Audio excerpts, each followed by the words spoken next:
Great question. I always struggle with trying to be concise because you're asking a very long question, which I'd love to talk with you more in depth about how to unpack. So just in a nutshell, our assertive community treatment program is an intensive program they tend to be the folks that tend to utilize the emergency rooms. They tend to go to the jail more frequently. They tend to be people that are chronically mentally ill. That program has its own phone, which a client can call at any time, and 911 can actually divert to the assertive, sorry, I'm really in the weeds, but the ACT phone, right? So right now, there's an assertive community treatment member, maybe a nurse, maybe a counselor, a mental health professional, but somebody from that team who knows that person really well, knows what their triggers, knows what maybe medications, know what calms them down, know what helps them out. So anybody on the ACT team gets an automatic, divert from law enforcement. During the day, we have a jail diversion program too, and they're expected to, the same thing, they're kind of related. They're folks with a serious and persistent mental illness that tend to, unfortunately, commit petty crimes and go to Norcourt, right? They, steal something, or they're urinating, or they're in the wrong place at the wrong time. Again, nonviolent petty crimes. Jail diversion tries to respond to those folks at booking at Norcourt to divert them, or to respond with the officer on the street to say, okay, no, officer, I know, John here, let me talk to John, and then the officer can take off and go about their way, if a citizen called. And then behavioral health crisis. So, not every one of those has to involve law enforcement. So, and many times, law enforcement will consult with the behavioral health crisis worker on call and to say, we develop a kind of a little quadrant grid. So for instance, if it's an unknown person and there's a public safety issue, we don't know anything about this person, but there's there's maybe a weapon, or maybe there's a history, something scary. That's obviously a public safety call.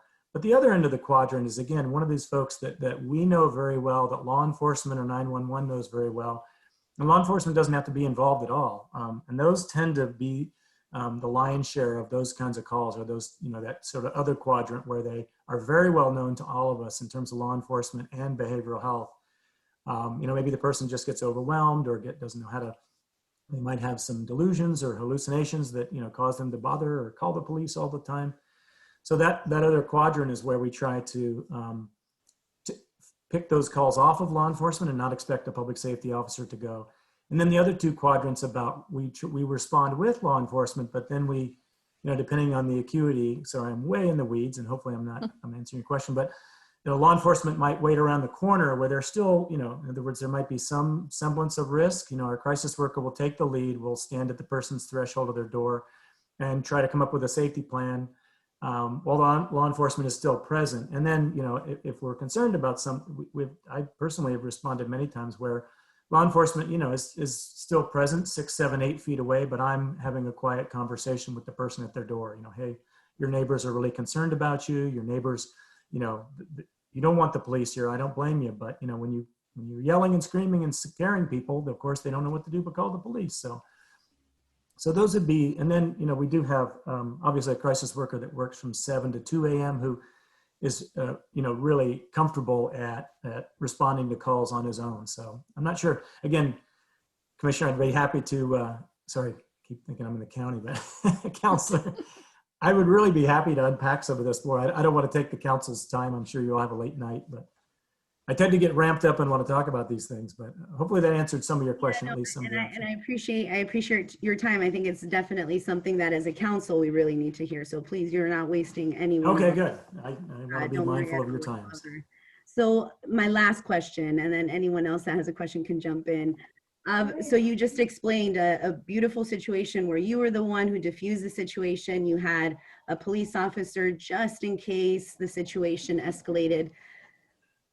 What % of those cases here in Hood River happen where it's you as opposed to a police officer responding?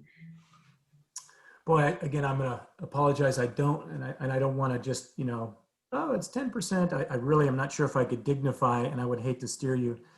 What I'll do is I'll take two pieces takeaway. I will dig into our data much more clearly, and I can give you a percentage. I would say anecdotally, especially Hood River City Police, I would say we get more collaborations with Hood River County Sheriff, frankly. Again, I'm just speaking anecdotally. Whereas, Chief Holste, he has my cell phone number.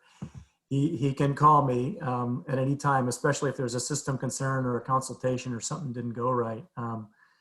But it tends to be less frequent with the city police. I would say the county, we tend to probably have more, and I'm not sure why that is or what that dynamic is, you know.